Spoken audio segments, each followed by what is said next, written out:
नेहा जी दिल्ली से। गुरुदेव, मेरे माता पिता ने एक सपना देखा था कि मैं एक उच्च पदाधिकारी बनूं। उन्होंने मेरे हर संभव प्रयास किया और मैंने भी बहुत मेहनत की, बट असफलता हाथ लगी। महाराज जी, अब असफलता से डर सा लगने लग गया है, प्रयास करने में भी डर लगने लग गया कि दोबारा असफल हो गई तो तो तिबारा प्रयास करेंगे।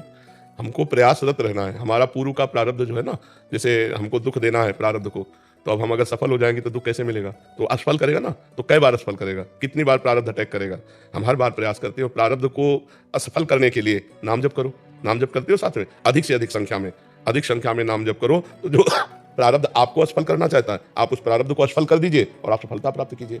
मंत्रानुष्ठान में और भगवान के स्तोत्रों में और भगवान के नाम जप में बड़ी सामर्थ्य है। यदि हम भगवान के मंगलमय स्तोत्रों का, जैसे भारी से भारी संकट हो और गजेंद्र मोक्ष का पाठ करें रोज, तो भारी से भारी संकट निवृत्ति हो जाएगी। धन चाहिए तो ऐसे स्तोत्र हैं जिनके गायन करने से धन की प्राप्ति होती है। यदि हमें अपने लक्ष्य की प्राप्ति चाहिए तो मंत्रानुष्ठान, जप, इनमें इतनी सामर्थ्य है कि प्रारब्ध को नष्ट करके हमारी सफलता। अब माला दो माला से तो बात बनने वाली नहीं। डट के मंत्रानुष्ठान करो, नाम जप करो, तो यहाँ के अधिकार की क्या बात है, ब्रह्मा का अधिकार मिल जाए। ये तो मर्त लोग के कोई अधिकारी पद की बात है, ब्रह्मा का अधिकार मिल जाए। देखो, पूर्व का पुण्य है तो हमारे देश की एक महिला राष्ट्रपति है। तो हम निराश तो कभी होंगे ना कि अब हमसे नहीं हो पाएगा, नहीं। जय बार असफलता मिले तय बार और उत्साह करके हम लगी रहे तो कभी न कभी सफल हो जाएंगे। पर साथ में भजन होना चाहिए। अगर तप नहीं है, भजन बल नहीं, तो किसके बल से आप प्रारब्ध को दबा करके आगे बढ़ेंगे? वो भजन बल ही होता है। इसलिए खूब भजन कीजिए, नाम जप कीजिए और भगवान से प्रार्थना कीजिए, तो कभी न कभी तो सुन ही लेंगे। महाराज जी, मन में भय हो गया है कि असफलता के डर की वजह से और उसकी वजह से जो माता पिता को दुख होता है, उनका जो चेहरा देखना पड़ता है। देखो, इस पे ध्यान नहीं देना चाहिए। इस पे ध्यान नहीं देना चाहिए। तुम्हारे हाथ की बात है क्या? अब बच्चे इसी बात को ज्यादा ध्यान देने लगते हैं तो गलत मार्ग में चले जाते हैं।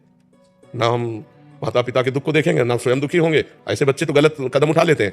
बिल्कुल नहीं देख रहे। माता पिता दुखी हैं तो मैं क्या करूं? तुम्हारा प्रारब्ध भोग है। मैं तो प्रयासरत हूं। तुम्हारे प्रारब्ध में नहीं लिखा है हमसे सुख भोगना, तो कैसे करें? नहीं, हम पदाधिकारी बन जाए, आपको सुखी देखें, तो तुम्हारा भी प्रारब्ध है। तो इसलिए नाम जप करो, विवेकपूर्ण रहो, निराश मत हो और किसी के ज्यादा उदास होने पर चिंता मत करो, क्योंकि वो अपने स्वार्थ से आपकी तरफ देख रहे हैं ना, कोई परमार्थ की तरफ थोड़ी देख रहे हैं। स्वार्थ संबंध के अगर मेरा बेटा बेटी पदाधिकारी हो जाता तो वो भी सुखी रहता और मुझे भी सुख प्राप्त होता, यही चिंतन होता ना। तो वो प्रारब्ध के अधीन है। क्या जितना प्रयास करो, जब तक प्रारब्ध क्षीण नहीं होगा तब तक आपको बढ़ने नहीं देगा। कई लोग ऐसे होते हैं ज्यादा प्रयास नहीं करते, उन्नति को प्राप्त हो जाते हैं, उनका प्रारब्ध उनको सपोर्ट कर रहा है। कई लोग ऐसे बहुत विज्ञ है, बहुत प्रवीण है, लेकिन उनकी प्रवीणता कागज में लिखी रखी, उनके पास हासिल है प्रवीणता।